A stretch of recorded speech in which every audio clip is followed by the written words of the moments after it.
మన ప్రభు అయిన యేసు క్రీస్తు నామంలో కూడి వచ్చిన ప్రతి ఒక్కరికి వందనాలు తెలుపుకుంటూ దేవుని యొక్క పరిశుద్ధ గ్రంథంలో నుంచి హబాకుకు గ్రంథం 2వ అధ్యాయము 6వ వచనం మనం చదువుకుందామండి.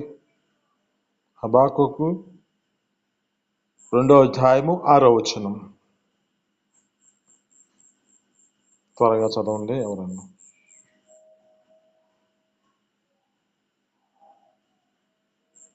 వయసు వినపడుతుందండి?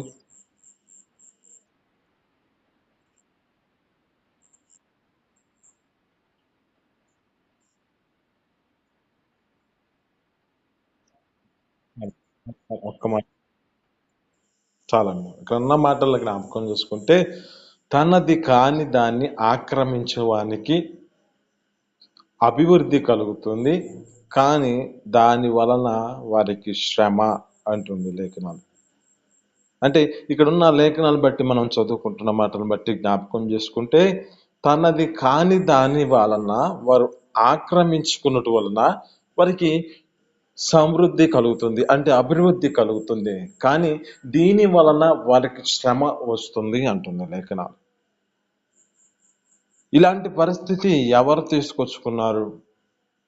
ఎలాంటి జీవితము చేత వారి జీవితాలు ఈ విధమైన స్థితిలోనికి నడిపించబడ్డారో కొన్ని విషయాలు మీతో మాట్లాడాలని ఆశపడుతూ ఉన్నాను. ఇక్కడున్న మాటను బట్టి జ్ఞాపకం చేసుకుంటే, తనది కాని దాని వారిని అది ఆక్రమించుకున్న వారికి అభివృద్ధి కలుగుతుంది, కానీ దీని వలన వారికి శ్రమ సంభవిస్తుంది అంటుంది. ఇక్కడున్న మాటను బట్టి జ్ఞాపకం చేసుకుంటే, ఒక ప్రాంతంలో ఒక రాజుగా ఏలుబడి చేస్తున్న సమయంలో ఒక వ్యక్తి తన యొక్క స్థితిని బట్టి తన యొక్క తోటని ఆనుకొని ఉన్న ఒక తోట తన జీవితంలో కావాలని ఆశపడుతూ ఉన్నాడు. అతని పేరు ఆహాబు. ఆహాబు ఏం చేస్తున్నాడంటే, తన యొక్క తోటకి ఆనుకొని ఒక వ్యక్తి యొక్క తోట ఉన్నది. అది చిన్నదై ఉన్నది. అయితే అది తన స్థితిని బట్టి జ్ఞాపకం చేసుకుంటే అతనికి ఆ ఒక్కటి మాత్రమే ఉన్నది. అయితే ఈ యొక్క రాజుగా ఏలుబడి చేస్తున్న ఈ యొక్క వ్యక్తి ఆహాబు గారు. ఆహాబు గారు ఆ యొక్క స్థితిని జ్ఞాపకం చేసుకుంటే, ఆ సమయంలో ఈ వ్యక్తి తన ఆనుకొని ఉన్న ఈ యొక్క తోటని అడుగుతూ ఉన్నాడు. ఏమని అడుగుతున్నాడు అంటే, అయ్యా, ఇది నాకు కావాలి, ఇది నీవిస్తే దీనికి సంబంధించి కయదానము చెల్లిస్తాను, లేకపోని ఎడల నేను ఇది ఇంకొక ప్రాంతంలో నీకు ఒక తోటని ఇస్తాను అంటున్నాడు.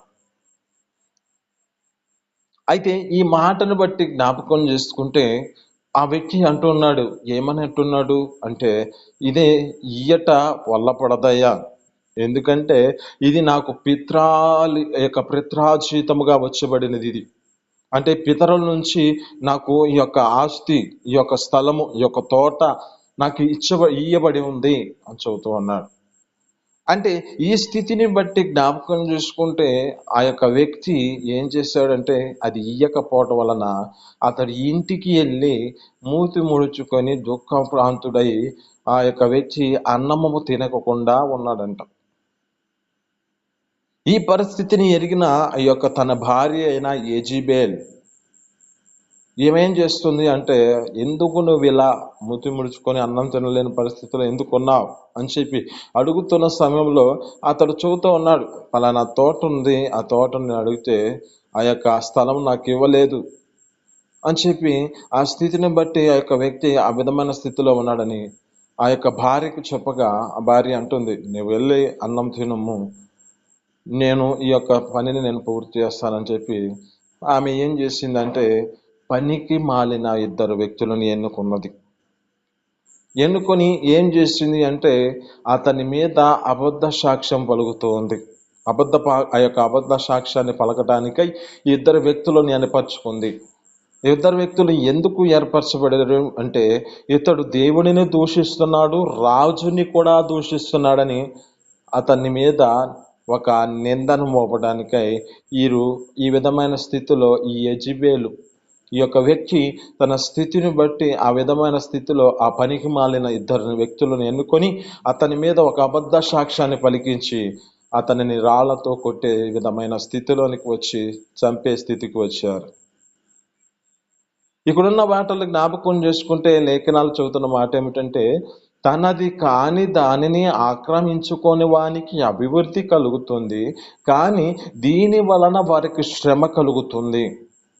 ఇక్కడున్న మాటలో జ్ఞాపకం చేసుకుంటే ఈ యొక్క యెజెబెలు ప్రేరేపణ బట్టి తన యొక్క స్థితిని బట్టి నడిపించబడిన వంటి ఆహాబు వంటి ఎవడూ లేడంట. అంటే ఈ బైబిల్లో మనకు జ్ఞాపకం చేసుకుంటే తన భార్య ప్రేరేపణ బట్టి లోబడి ఈ యొక్క ఆహాబు వంటి మనుషుడు ఎవరూ లేనని బైబిల్లో సెలవిస్తుంది. ఇక్కడ ఉన్న మాట మన జ్ఞాపకం చేసుకుంటే ఈ విధమైన పనికి మాలిన ఇద్దరు వ్యక్తులని ఎన్నుకొని ఆ యొక్క వ్యక్తి మీద అబద్ధ సాక్ష్యాన్ని పలికించి ఏ స్థితిలోనికి వచ్చారంటే అతనిని రాళ్లతో కొట్టిన పరిస్థితి, అతని యొక్క రక్తము కుక్కలు నాకిన పరిస్థితి. అక్కడున్న మాటలు జ్ఞాపకం చేసుకుంటే వారు అది యొక్క స్వాధీనపరచుకొనబోతున్న సమయంలో ఒక సేవకుడికి దేవుడు చెబుతున్న మాటలను బట్టి వారికి ప్రకటించవలసిన సమయం వచ్చింది. ఎక్కడైతే ఆ యొక్క నాబోతు యొక్క రక్తము నాకినావో అదే ప్రదేశంలో మీ యొక్క రక్తాన్ని కూడా నాకే పరిస్థితి వస్తుంది అని చెప్తున్నాడు. దేని వలన ఈ యొక్క శ్రమ, దేని వలన వీరి జీవితంలో ఈ విధమైన పరిస్థితి, దేని వలన ఇదొక్క స్థితిని బట్టి వారికి ఈ విధమైన హెచ్చరిక అంటే వారు తమ జీవితాలలో తనది కాని దానిని ఆక్రమించుకొనుటను బట్టి, తనది కాని దానిని బట్టి ఆశ్రయించిన పరిస్థితిని బట్టి దేవుని యొక్క పరిశుద్ధ గ్రంథంలో లేఖనాలు చెబుతున్న మాటలను బట్టి జ్ఞాపకం చేసుకుంటే మోషేకి ఒక ప్రత్యేకమైన 10 ఆజ్ఞల పలకను ఇచ్చాడు. ఈ పలకలలో జ్ఞాపకం చేసుకుంటే దేవుని యొక్క సన్నిధిలో మొదటిగా దేవుణ్ణి ప్రేమించేవారిగా ఉండాలని చెబుతూ ఉంటాడు. రెండవదిగా మన జీవితాలలో మన తోటి సహోదరుల్ని ప్రేమించాలని లేఖనాలు చెబుతూ ఉంటాయి. అయితే వీటిలో ఏమి మనం ఉద్దేశించి ఉండాలంటే పొరుగు వానిది ఏదైనా ఆశించకూడదు అని మనకి లేఖనాలు చెబుతూ ఉన్నాయి. పొరుగు వాని మీద అబద్ధ సాక్ష్యం చెప్పవద్దు, ఆ పొరుగు వానిది ఏదైనా ఆశించకూడదు అని ఈ లేఖనాలు చదువుతున్న మాటలు బట్టి జ్ఞాపకం చేసుకుంటే ఇక్కడున్న మాటను బట్టి దీని యొక్క స్థితిని బట్టి తనది కాని దానిని ఆక్రమించుకుంటే ఈ విధమైన స్థితిలోకి వెళ్తారని మనం గుర్తు చేసుకోవాలి.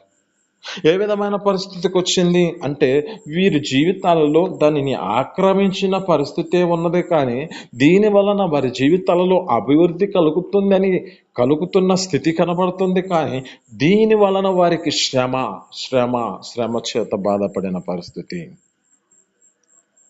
మరి ఇంకొక వ్యక్తిని మీకు గుర్తు చేస్తున్నాను.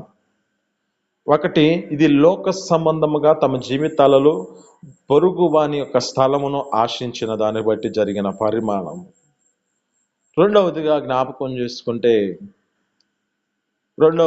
మన జీవితాలలో జ్ఞాపకం చేసుకుంటే ఒక ప్రత్యేకమైన స్థితిని కలిగిన వ్యక్తే, కానీ ఒక దినమున పడిపోయిన స్థితి.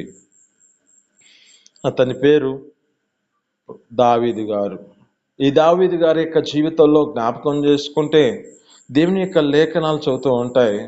నీవు అడిగిన ఎడల్లా నేను ఇంకా ఇచ్చేవాడిని, నీకు అనేక మంది వీరిని ఇచ్చేవాడిని, కానీ నువ్వు ఏ స్థితికి వచ్చావంటే నీది కాని దాన్ని నువ్వు తీసుకొచ్చుకొని నీవు ఉంచుకున్న దాన్ని బట్టి, నీవు చేసిన ఈ యొక్క పరిస్థితిని బట్టి నీ జీవితంలో నీ కుటుంబంలో సదాకాలం యుద్ధము కలిగే పరిస్థితి వస్తుందంట. ఎందుకు ఈ పరిస్థితి వచ్చింది అంటే తన జీవితంలో జ్ఞాపకం చేసుకుంటే ఒకనొక దినాన తన స్థితిని బట్టి యుద్ధము జరిగే సమయం అది. ఆ వసంతకాలంలో యుద్ధం జరుగుతున్న సమయంలో ఆ యుద్ధానికి సిద్ధమై అనేక మంది వెళుతున్న సమయంలో దావీదు గారి ఇంటి వద్దే ఉన్నాడంట. ఇంటి వద్ద ఉన్న స్థితిని బట్టి జ్ఞాపకం చేసుకుంటే అనుకొని ఆ యొక్క మేడ గది మీద తను తిరుగుతున్న సమయంలో కానరాని దృశ్యాన్ని చూసి తన జీవితంలో ఆశించాడు. ఒకటి, స్థలమును ఆక్రమించిన వానికి అభివృద్ధి కలిగి శ్రమ పట్టబడ్డాడు. రెండవది జ్ఞాపకం చేసుకుంటే, పొరుగువాని యొక్క భార్యను ఆశించి తన జీవితంలో శ్రమల పాలైపోయిన పరిస్థితి, తన కుటుంబంలో నెమ్మది లేని పరిస్థితి. అక్కడ అంటాడు శాపవచనాలు పొందుకున్న పరిస్థితి కనబడుతుంది. రెండవ సమయాల గ్రంథంలో 12వ అధ్యాయంలో ఉంటుంది. అంటే ఇక్కడ ఏ స్థితికి వచ్చాడు అంటే, ఇక్కడ జ్ఞాపకం చేసుకుంటే పొరుగువాని యొక్క దానిని ఆశించిన తమ జీవితాలలో ఏం కలుగుతుంది? అభివృద్ధి కలుగుతుంది. కానీ దీని వలన వారి జీవితాలలో శ్రమ పెట్టబడిన పరిస్థితి వస్తుంది. ఒక బాధకరమైన పరిస్థితి వస్తుంది. ఒక వేదనకరమైన పరిస్థితి వస్తుంది. ఒక శాపకరమైన మాటలు వినవలసిన పరిస్థితి వస్తుంది. ఎందుకు అంటే, ఆశించిన దానిని బట్టి, అక్రమంగా ఆశించిన దానిని బట్టి, నీది కాని దానిని ఆశించిన దానిని బట్టి నీ జీవితంలో ఈ స్థితిలోనికి వెళ్ళిపోయే పరిస్థితి వస్తుంది. ఎందుకు? ఇక్కడ ఉన్న మాటల్లో జ్ఞాపకం చేసుకుంటే, ఇతడు చేసిన పని ఏమిటి? పొరుగు వాని యొక్క భార్యను ఆశించి తన జీవితంలో ఏ పరిస్థితికి వచ్చాడు? తన జీవితంలో జ్ఞాపకం చేసుకుంటే ఆశను తృప్తి కలిగి తన జీవితంలో ఆ యొక్క ఆస్వాదించి అభివృద్ధిగా తన యొక్క సంతోషకరంగా ఉన్నట్లుగా కనబడుతుంది. కానీ దీని వలన తన జీవితంలో పరిమాణం పొందుకున్న పరిస్థితి ఎలాంటిది అంటే, మనం జ్ఞాపకం చేసుకుంటే, ఒకటి, తనకు కలిగిన కుమారుడే తన యొక్క కుమార్తెను పాడు చేసిన పరిస్థితి. 2, తనకు కలిగిన కుమారుడే తన కుమారుడిని చంపవలసిన పరిస్థితి వచ్చింది. 3, తన జీవితంలో జ్ఞాపకం చేసుకుంటే తనకు కలిగిన కుమారుడే తన యొక్క భార్యలతో ఆశించే పరిస్థితి వచ్చింది.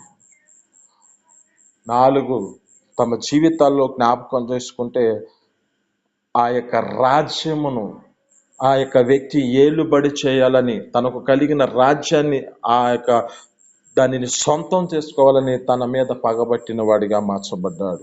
ఇదంతా ఎవరి స్థితిని బట్టి వచ్చింది అంటే, ఈ అవిధేయత, తన జీవితంలో అక్రమంగా తను నడిపించబడిన పరిస్థితిని బట్టి. ఇక్కడ అంటున్నమాట, తనది కాని దానిని ఆక్రమించుకునే వానికి అభివృద్ధి కలుగుతుంది, కానీ దీని వలన శ్రమ కలుగుతుంది. ఇక్కడున్న పరిస్థితి జ్ఞాపకం చేసుకుంటే, ఈ యొక్క పరిస్థితిలో వారి జీవితాలు ఏ విధమైన పరిస్థితికి వెళ్ళాడంటే, అక్కడ అన్న మాటలు ఏమంటారంటే, నీ ఇంటి వారందరికీ సదాకాలం యుద్ధము కలుగుతుంది అని అంటున్న పరిస్థితి ఎందుకు వచ్చింది అంటే, ఇతడు చేసిన పొరపాటు తన జీవితంలో ఈ విధమైన స్థితిలో. అక్కడ ఇంకా జ్ఞాపకం చేసుకుంటే ఇంకో మాట చెప్పలేదు, అక్కడ తనకు కలిగిన బిడ్డ కూడా చనిపోయాడు. తనకు కలిగిన ఒక బిడ్డ చనిపోయాడు. ఇక్కడున్నదంతా జ్ఞాపకం చేసుకుంటే, తన యొక్క స్థితిని బట్టి ఒక శాపగ్రస్తమైన ఒక శ్రమకు తమ జీవితాలు అప్పగించవలసిన పరిస్థితి ఎందుకు వచ్చింది? తను చేసిన పొరపాటు తన మీద ఏలుబడి చేసింది. ఇంకా అతని జీవితంలో జ్ఞాపకం చేసుకుంటే ఏం కలిగి ఉందో తెలుసా? అతడు ఒక మందిరాన్ని కట్టాలనే ఆలోచన కలిగి నడిపించబడిన వాడిగా కనపడతాడు. కానీ నీవు నీ జీవితంలో నీవు చేసిన రక్తము ఒలికించి ఉన్నావు కనుక, నీ చేతులతో నువ్వు రక్తాన్ని ఒలికించావు కనుక, నీవు ఈ మందిరము కట్టడానికి యోగ్యుడు కాదు, అర్హుడు కాదు. నీకు కలిగిన కుమారుడు ఒకడున్నాడు, ఆ కుమారుని చేత కట్టించని చెప్పి తనతో దేవుడు మాట్లాడుతున్న స్థితి. ఇదంతా పరిమాణం ఎందుకు కలిగింది అంటే, తన జీవితంలో పొరుగు వానిది ఆశించిన దానిని బట్టి, తనది కానిదిని ఆక్రమించుకున్న దాన్ని బట్టి తన జీవితంలో అభివృద్ధి కలిగిందని ఆలోచించాడు. కానీ తన స్థితిని బట్టి శ్రమల పాలైన పరిస్థితి. ఒకటి, పొరుగువాని స్థలము ఆశ్రయించిన దాన్ని బట్టి శ్రమ. 2, పొరుగువాని భార్యను ఆశించిన దాన్ని బట్టి శ్రమ పెట్టబడ్డారు. 3వది జ్ఞాపకం చేసుకుందాం, దేవునికి ఇవ్వవలసిన సొమ్మును దొంగలించిన దానిని బట్టి శ్రమకు గురి అవుతున్న పరిస్థితి. 3వదిగా, దేవునికి ఇవ్వవలసిన సొమ్మును దొంగలించిన పరిస్థితిని బట్టి వారు తమ యొక్క స్థితిని బట్టి శ్రమల పాలు, మరణానికి పాలయ్యే పరిస్థితి వచ్చింది. ఈ మాటలు మనం జ్ఞాపకం చేసుకుంటే, ఆ దినములలో అపోస్తుల యొద్ద పాదాల యొద్ద అనేక మంది తమకు కలిగిన ఆస్తిని పెడుతూ ఉన్నారు. ఆస్తి పెట్టి తమ జీవితంలో ఆ పరిచర్య చేస్తున్న వారిగా కనబడుతూ ఉన్నారు. అయితే దీనిని గమనించిన వ్యక్తులు 2 భార్యాభర్తలు. వారి పేరు అననీయ సప్ఫర్య. వీరు జ్ఞాపకం చేసుకుంటే వీరు కూడా ఏమనుకున్నారంటే మనకు కలిగిన పొలం అమ్మి ఈ యొక్క అపోస్తుల యొద్ద పాదాల యొద్ద పెడదాము అని ఆలోచించారు. బాగానే ఉంది. ఇలాంటి ఆలోచన చేత నడిపించబడిన స్థితిని బట్టి బాగానే ఉంది. భార్యాభర్తలు ఏకీభవించి తమ ఆలోచన చేత మంచి కార్యం చేస్తున్నారని బాగానే ఉన్నట్లుగా కనబడుతుంది. కానీ ఇక్కడున్న పరిస్థితిని గుర్తు చేసుకుంటే ఏ విధమైన స్థితిలోకి వెళ్ళారు జ్ఞాపకం చేసుకుంటే ఏ స్థితికి వచ్చారంటే వీరు ఆ ఆ యొక్క ఆస్తిని ఎప్పుడైతే ఆ యొక్క స్థలమును అమ్మివేశారో, ఎప్పుడైతే వీరి చేతిలోకి ధనం వచ్చేసిందో అప్పుడు ఆ ధనము వారి జీవితాలలో ఆశను రేపి తమ యొక్క జీవితాలలో ఇది సేవకుడికి ఇస్తే ఏమైపోతుంది, ఇది సేవకుడికి ఇస్తే ఎంత ఇస్తే ఏం ఉపయోగము అని చెప్పి వారు ఏం చేశారంటే కొంత దాచుకొని. జ్ఞాపకం చేసుకోండి, అక్కడ ఉన్న మాటను బట్టి అపొస్తలుల కార్యములో 5వ అధ్యాయంలో ఉంటుంది. అక్కడ ఉన్న మాటను బట్టి జ్ఞాపకం చేసుకుంటే ఏం చేశారంటే కొంత దాచి ఆ యొక్క దేవుని సేవకుడు యొద్దకు వస్తున్నాడు. ఎవరు? తన భర్త అయిన అననీయ. యొక్క భర్త అయిన అననీయ వస్తున్నవాడుగా ఉన్నాడు. ఎప్పుడైతే వస్తున్నాడో అప్పుడు మాట్లాడుతున్నాడు. పరిశుద్ధాత్మ దేవుడు ముందుగానే తెలియజేస్తున్నాడు, సేవకుడు అంటే వట్టివాడు కాదండి. సేవకుడు అంటే ఎలాంటి వాడు? దేవుడు ఒక గొప్ప అద్భుతాలు తమ జీవితాల చెయ్యగలిగిన శక్తి కలిగిన వారిగా మార్చగలిగిన సేవకులుగా ఉంటారు కొంతమంది. అంటే వారి యొక్క జీవితాలలో ప్రత్యేకమైన స్థితిలో వారు ఏర్పరచబడిన వారు. వారి జీవితాల్లో జ్ఞాపకం చేసుకుంటే దేవుని యొక్క సన్నిధిలో వారి జీవితాలు ఒక ప్రత్యేకమైన స్థితి. వారు ఏర్పరచబడిన ఆ ఏర్పాటును బట్టి వారికి ఒక్కొక్క దేవుడు ఒక శక్తిని అనుగ్రహిస్తాడు. వారి చేసే నడవడికను బట్టి, వారి యొక్క స్థితిని బట్టి వారికి దేవుడు ఒక గొప్ప వరాలని అనుగ్రహిస్తాడు. అయితే ఇక్కడ ఉన్న మాటలు జ్ఞాపకం చేసుకుంటే, అక్కడున్న స్థితిని గుర్తు చేసుకుంటే, అక్కడున్న సేవకుడు ముందుగానే తనకు తెలియజేయబడింది. పరిశుద్ధాత్మ దేవుడు ముందుగానే బయలుపరిచి చెబుతున్న మాట ఏమిటంటే, అననీయతో మాట్లాడుతున్నాడు. అననీయతో మాట్లాడుతున్నప్పుడు ఏమని మాట్లాడుతున్నాడంటే, అతను తీసుకొస్తున్న ఆస్తిని బట్టి, అతను చేసుకొచ్చిన ఆస్తిని బట్టి, అయా అననీయ, ఇంతవరకు నువ్వు అమ్మావా అంటే, ఇంతవరకే అమ్మాను అంటున్నాడు. పరిశుద్ధ ఆత్మని నువ్వు ఎందుకు మోసపరుస్తున్నావు? సాతాను నిన్నెందుకు ఏ విధమైన స్థితిని బట్టి మోసపరుస్తుంది? సాతాను నిన్ను ఇది విధమైన స్థితిలో ఎందుకు ప్రేరేపణ కలగజేసింది అని చెప్పి అతనితో మాట్లాడుతున్నప్పుడు అతడు పడి చనిపోయాడంట. ఎందుకు ఈ పరిస్థితి? ఎందుకు తమ జీవితాలలో ఈ పరిస్థితికి వచ్చాడు? మరణకరమైన స్థితి ఎందుకు కలిగింది? అక్కడ ఉన్న మాటను జ్ఞాపకం చేసుకుంటే, తనది కాని దానిని ఆక్రమించుకున్న వానికి అభివృద్ధి కలుగుతుంది, దాని వలన శ్రమ. ఇక్కడ ఏ విషయంలో స్థితిని బట్టి నడిపించబడిన పరిస్థితి అంటే, దేవుని యొక్క సొమ్మును దేవునికి ఇయ్యటంలో వారు వెనక్కు వేసిన పరిస్థితి. కొంత దాచుకుంటే వారికి అభివృద్ధి కలుగుతుందనే ఆలోచన చేత నడిపించబడిన స్థితి.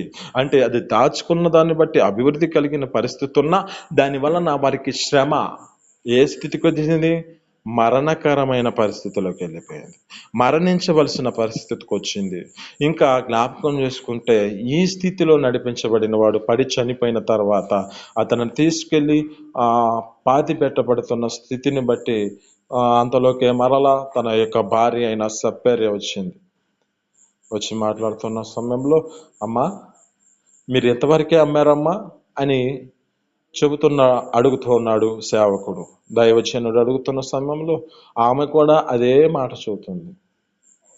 వీరిద్దరిని జ్ఞాపకం చేసుకుంటే ఒక మంచి పేరు పొందిన ఒక భార్యాభర్తలుగా మనం చెప్పుకోవచ్చు. కానీ ఇక్కడ మాత్రము తమ జీవితాలలో దేవునికి వ్యతిరేకంగా తమ స్థితిని బట్టి ప్రేరేపిస్తూ ఏకీభవించిన వారిగా కనబడుతున్నారు. ఈ ఏకీభవించేది దేవునిలో ఆసక్తితో నడిపించబడితే బాగుండేది. కానీ వీరి జీవితాలు దేవునికి వ్యతిరేకంగా తమ యొక్క దేవుని యొక్క సొమ్మును దొంగలించే పరిస్థితి వచ్చింది. ఇప్పుడు నీది కానప్పుడు నీది కాదు అది. నువ్వు దేవునికి ప్రతిష్ఠించినప్పుడు అది దేవునిదే అయిపోతుంది. నీ దేవుని సన్నిధిలో ఎలాంటి స్థితిలో నడిపించబడుతున్నావు ఒకసారి గుర్తు చేసుకో. మలాకి గ్రంథంలో 3వ అధ్యాయంలో 9వ వచనం మనం చదువుకుందాం. ఎవరైనా త్వరగా బైబిల్ తీస్తుంటే చదవండి. మలాకి 3వ అధ్యాయము 9.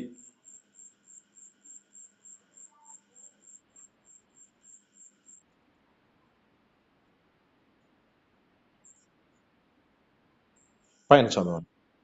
8వ వచనం కూడా చదవండి.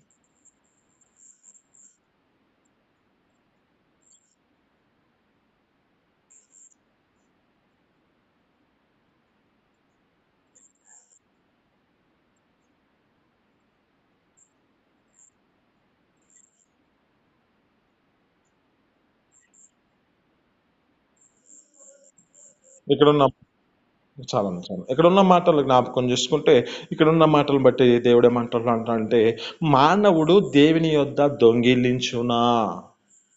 అప్పుడు అంటున్నాడు దేవుడు, మీరు నా యొద్ద దొంగలిస్తూనే ఉన్నారు అంటున్నాడు.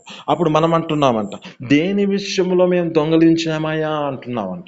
అప్పుడు దేవుడు చదువుతున్నాడంట, ఏమని చదువుతున్నాడంటే, ప్రతిష్టార్పణ 10వ భాగం ప్రతిష్టార్పణ నాకు ఇయ్యకే మీరు దొంగలించిరి, ఇందువలన మీరు ఇప్పుడు శాపగ్రస్తులై ఉన్నారు అంటున్నాడు. అంటే దేవునికి ఇవ్వాల్సిన సొమ్ముని ఇవ్వకుండా తమ జీవితాలు నడిపించబడిన పరిస్థితిని బట్టి ఏ పరిస్థితికి వస్తుంది అంటే, వీరి జీవితంలో అననీయ సపర్యాల యొక్క జీవితాలలో మరణకరమైన పరిస్థితికి వెళ్ళింది. అంటే దేవుని సొమ్మును దొంగలించిన పరిస్థితి కనబడింది. ఇక్కడ అంటున్న మాట అది కదా, తనది కాని దానిని ఆక్రమించిన వానికి అభివృద్ధి కలుగుతుంది, కానీ దాని వలన వారికి శ్రమ. వారి జీవితాలలో ఒక శ్రమ ఏ పరిస్థితికి వెళ్తుంది? ఒకటి, తమ జీవితాలలో వారి యొక్క స్థితిని బట్టి మరణించి తమ యొక్క జీవితాలలో కుక్కలు నాకే పరిస్థితికి వస్తుంది. 2, తమ జీవితాల్లో జ్ఞాపకం చేసుకుంటే తమ కుటుంబములో అనేక మందిని కోల్పోతూ తమ కుటుంబంలో ఎలాంటి నెమ్మది లేని పరిస్థితి వస్తుంది. 3, తమ స్థితిని బట్టి తమకు కలిగిన వారు తమ జీవితాలలో దేవుని సొమ్మును దొంగలించిన పరిస్థితిని బట్టి మరణించిన పరిస్థితి కనబడుతుంది. ఇక్కడ అంటున్న మాటలో 4వది, మన జీవితాలలో మనది కాని నవ్వును.